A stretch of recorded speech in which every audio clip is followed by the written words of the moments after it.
What's going on, nerds? Welcome back. My name is Sned. This is Journey to the Corner of the World. The rules are simple. I can only use different modes of transportation. I can only stay in one place until I get the next mode unlocked, and I can only stay in the 9 chunks I'm staying in, mine and the 8 surrounding. Anyways, guys, let's jump right into this, and please enjoy the episode. Welcome back, everybody. So, we have a lot planned for today's episode, and I know, like I said that last episode, and we did a lot, so like what possibly more could we have to do?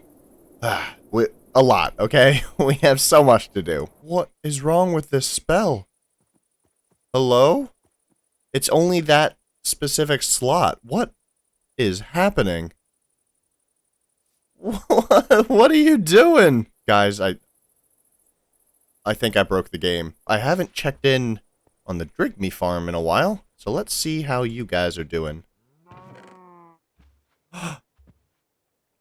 Guys, we have the beef. Oh my gosh, we have it. Oh my gosh. Look at all that XP. Look at all this stuff. Oh my gosh. I don't even care about anything else. We got the beef. If you don't know, you could cook this. You could cook the everlasting beef into steak. So don't go around eating the beef. That's insane. Alright, something else I want to do is go to the Nether this episode. We haven't gone to the Nether in this area yet. Don't hit me. We haven't gone to the Nether this episode yet, or this area yet. Actually, let's make a fancy portal. Yeah, look at that. Look at that fancy portal. Touch, ignite, create, and kaboom. Look at that. Nice. Alrighty, let's hope for the best here. Ah, no. Oh, come on. The fortress is so close. Oh, no. Alright, where are we? Alright, we are definitely in this chunk, so all of this is ours. And there's a bastion right here. Are you joking? So the hope was to be able to get more blaze rods, because like I said, I think I'm running low. And with the wither skeletons right there, I wish that we could capture some of them in a containment jar. But specifically blaze is what I was hoping for. This doesn't do, like, anything for us. It's super close. Oh, wait, maybe if I did that. I'm still in my area, Come here. He is seriously injured, but we got him. We got the wither skeleton.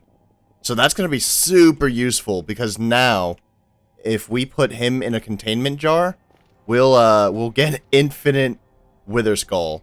Like, that's crazy. I'm pretty sure we'll be able to manage to get a blaze over here sooner or later. That blaze is, like, right on the other side of this, man. Oh, yes! We pulled him! Let's go! Yes, we got him! Oh my gosh, we got him! Guys, we have a blaze. Oh my gosh, we never have to worry about blaze rods again. Never have to worry about having a fortress close to us again. Also, just had an idea. We could capture Enderman from the End Island, so... Alright. Anyways, enough of that. So, no more going to the Nether, at least in this episode, for specifically catching mobs. Anything else I want, I will do by myself off camera. But I have 2 rituals that I want to perform that will help us catch more mobs. Excuse me, sir. Get out of my... Nope, get out of my face. Go away. Thank you. So we're going to go ahead, craft one of these bad boys up. Boom. And we'll come back to that shortly. The other one is this tablet of summon animals. Now check it out. Summon a random variety of wild animals native to the biome it's in. That's the key. Native to the biome it's in. Because I use this Conjure Island Plains, we're now in a plains biome. Whereas before it would have been, what is this crap, like a cold ocean or something? What is this? Deep cold ocean. And that's not gonna cut it. What would it give us? Fish or something? No. And let's start this bad boy. Whoa, starbunkles? I was not expecting a starbuncle. Okay, the chicken we for sure want. I don't know if we want the donkey. The starbuncle, we will absolutely take a free starbuncle. The donkey we'll just kind of leave here. I guess that was it. It's a bit unfortunate, but honestly, I'm really happy about the chicken, just because feathers were getting scarce. Alright, excuse me, donkey. Oh, nope. Excuse me, donkey? Nope. Okay, fine. It's nighttime, so it seems fitting to do the summon Wilden. We'll see what happens. I have 4 quantum jars handy. We need 1 of each, preferably. We'll take you, and we'll take you, and we'll kill you. Oh, perfect. 1 of each. Hey, look at that. We're kind of like strong now or something. Alright, so I changed the setup ever so slightly. I now have a drawer controller next to the Stonehenge, or the Drigme Henge, and 1, 2, 8, 9 drawers here next to it.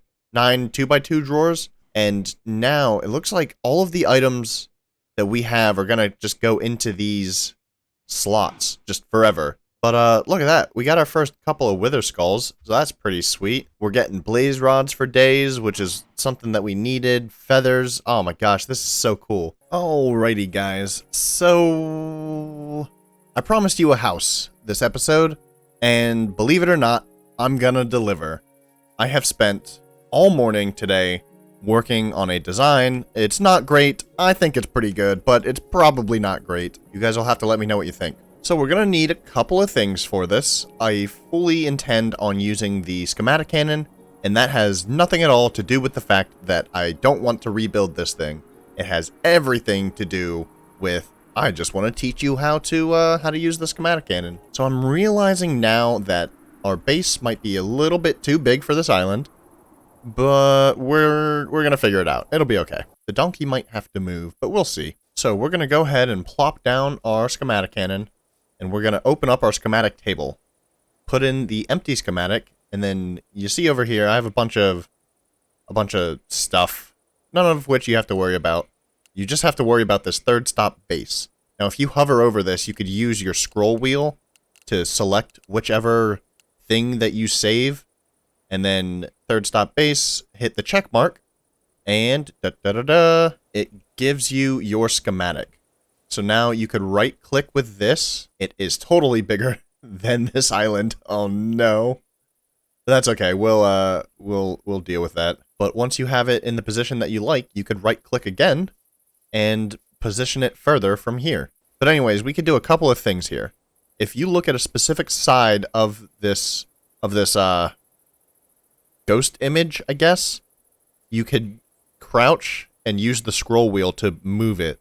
So you could push it away, or you could pull it towards you, etc., etc. And that's directionally based. So any side that you look at.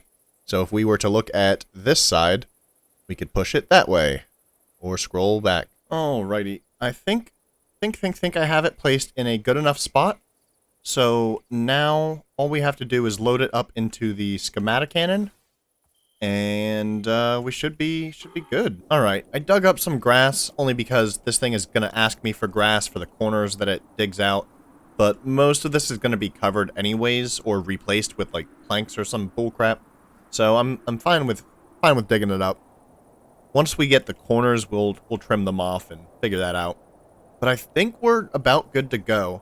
One more thing that we can do, though, is we could take this book and throw it into here. And this is a checklist printer. So now we have this shiny looking book, and if we open it, it tells us exactly what we need.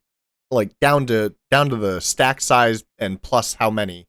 But I'm not gonna make you guys sit through all of that. I'll come back when I have everything in here. This chest next to the schematic cannon tells the cannon, hey, take everything out of this inventory, and then it'll just start shooting the block. So when we get to that point, I'll be right back. So now we should be good to go. Also, as you input items into these chests, you can continuously put this checklist back into the schematic cannon. That way it'll tell you, like, it'll update, you know, if you finish green stained glass pane, for example, if you have 32 of them in here, it'll put a green check next to it and move it to the back of the list.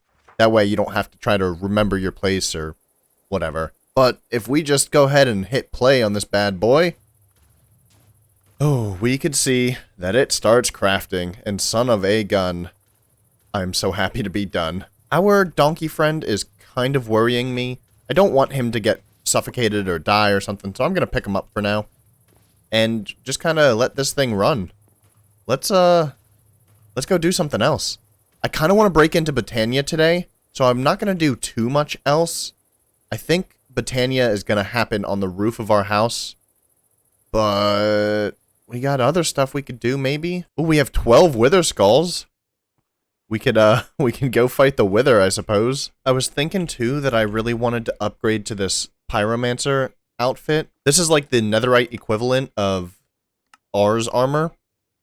And it's pretty easy to make, right? We would just need 4 netherite ingots and 4 of these Mark of Masteries.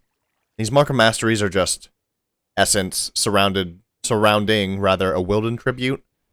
The Wilden Tribute's gonna be the hardest part. The essence I could just craft whenever. The Wilden Tribute, though, we need to fight the Wilden to get it. The Wilden Chimera. And I think honestly we could probably take him now. The only issue with getting the Pyromancer outfit is that we don't have enough netherite. So maybe we go to the nether. Oh, right, I had to remove that. Maybe we go to the nether instead and work on getting netherite. I'm gonna force load these chunks. Force load.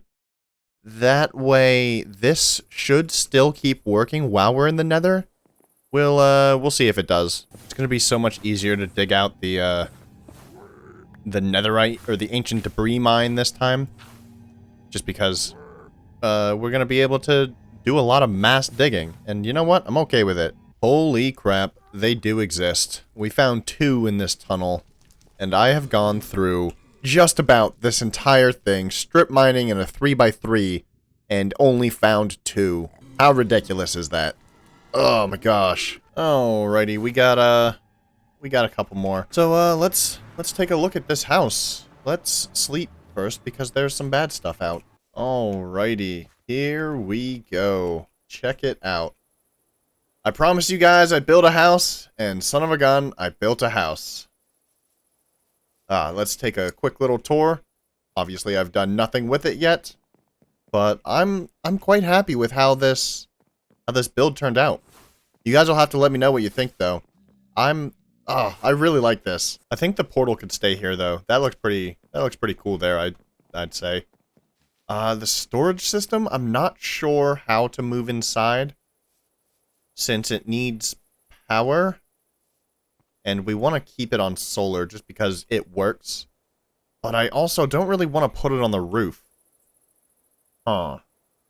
That might stay there for now, too. I guess, too, we could let our little donkey friend go. We now have 22 ancient debris, so that'll become, what, 44 scrap? Yeah, that's pretty good. We're alright with that. I'm also gonna move the elevator. There we go. We now have an elevator into our house, and then down to here. Also, one more thing. I forgot to mention last episode why I was so adamant on wanting to get the sponge. It's because my honor was questioned, okay? And I don't let that slide. I don't care who it is. So we're gonna start something, and it will be done by the time we leave here. We're going to get rid of all of the water underneath here. And the evaporate spell is gonna help us. There's a few other things that could help, but yeah, it's gonna happen. Every single water source block in this entire 9 chunks is going to be gone. And you probably won't see anything of it. You'll just see progress as as I'm recording in general. But just know that it's coming.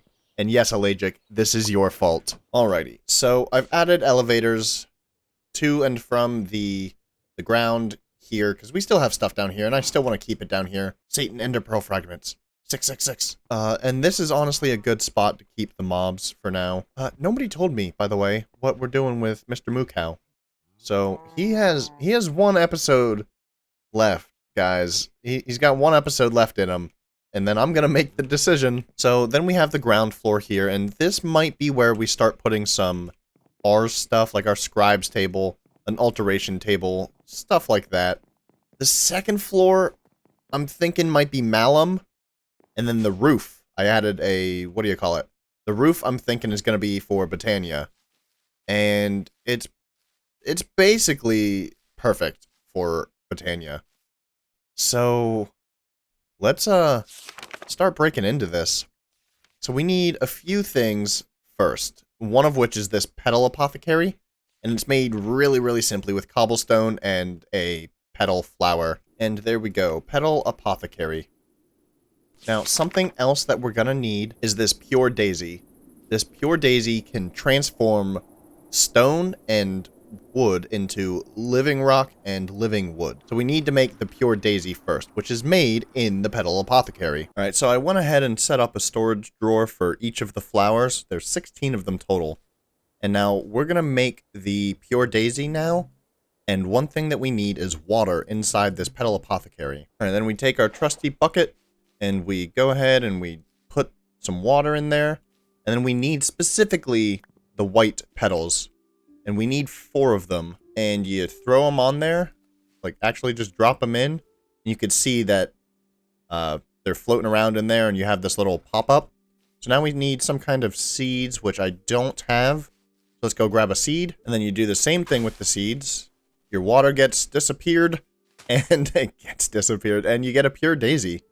Awesome. Alright, so check this out. If I place stone next to this, you'll start getting these awesome looking particle effects. After like a minute or so, these will change into living rock, and that's going to be one of the most important ingredients in Botania. Hey, there we go. Now it changed. It takes so long, but yeah, I mean now we have living rock. Okay, now that we have some pure daisy and we're able to start getting some living rock and living wood, we can work on getting ourselves some mana. We need mana for just about everything. With living rock, we can make a mana pool. And that's just made like a little boat, basically. Boom. There we go. Vivid wave. I'm not really sure where this is gonna go just yet, so we'll plop it down. But to start producing mana, we need mana producing flowers. And we'll make those in the petal apothecary. So, there are a bunch of different types of generating flora. That's what they're called, generating. They generate mana. So, the most basic ones are these endoflames and these hydrogenes. I've never actually really used these that much. Actually, I don't think I've used them ever. Oh, this is why I haven't used them. These things decay after 3 days. So, that's why I have, and we're going to, stick with these endoflames. So, 2 brown, a red, and a light gray.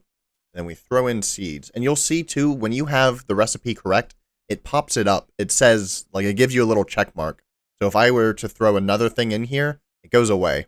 And then you could right-click to get the previous item out. So then we throw in our seeds, and there we go. We got our first endoflame. So, if we put these next to the mana pool, just something like that, we need one more item. We need a mana spreader. So these won't, when they burn something, do we have any burnables on us? No, I'll grab some coal in a second. When they burn something, you'll see a little flame light up in the center, but they won't shoot their mana directly to a mana pool. So you need a mana spreader, it's called, and that will allow you to shoot the mana into the pool. So if we're going to be manipulating mana, we're going to need a Wand of the Forest. It's made with living twigs and I think just petals, and that's it. And I'll go over what that does in a second. Let me just get some living wood. Alrighty, there we go.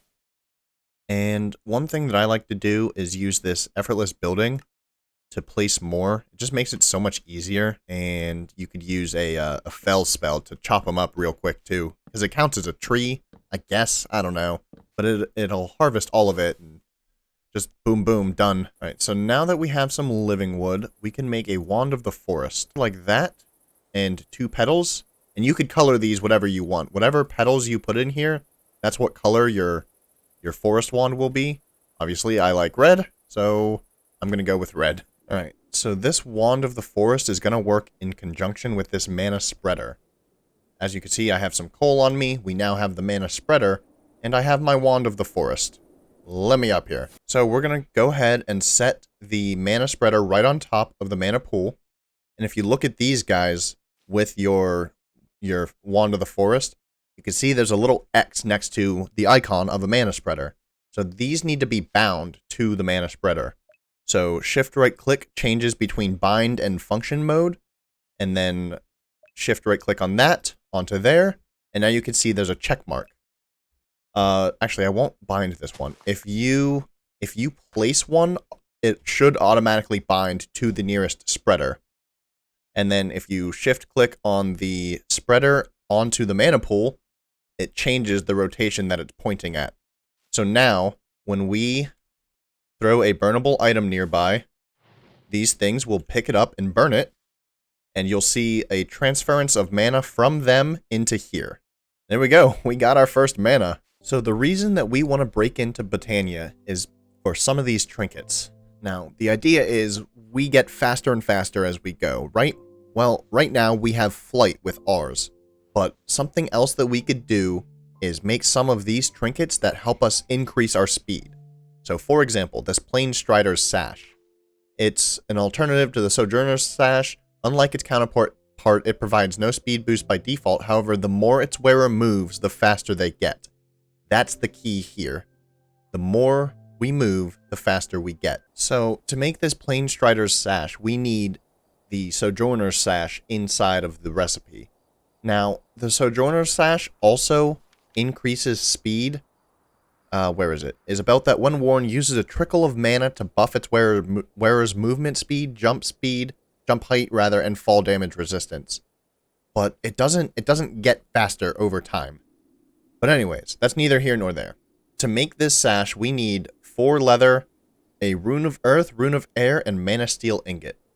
Now, this means, these runes mean that we need a runic altar.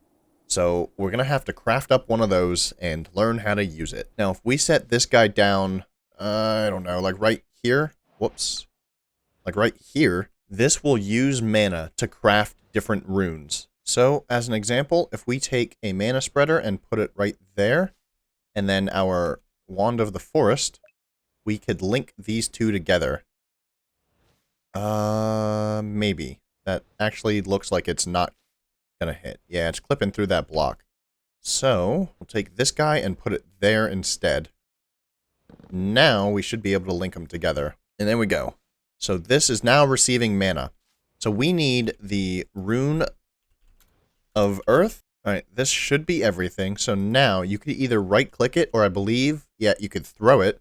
You'll see the items start to float around it. And last item, there we go. Now, I believe all we have to do is throw in a... Nope. Right-click? Yeah, there it is. And then right-click with our wand. Hey, there we go. I remember what I'm doing. Okay, so now we need the rune of air. And that's made pretty similarly. We just need string, feather, and carpet. Alright, there we go. So now we have to wait for the mana to charge it up. And we'll take a living rock and our wand. And we're good to go. And boom. 2 runes of air. Sweet. So now we should be able to craft up the Sojourner's Sash and the Plain Strider's Sash. Boom, boom. There we go. So, for some of these Botania trinkets to work, we need a source of mana, a carryable source of mana. Now, the simplest and easiest way to get that source of mana is by making a mana tablet. So, a mana tablet is just simply a mana pearl surrounded by living rock.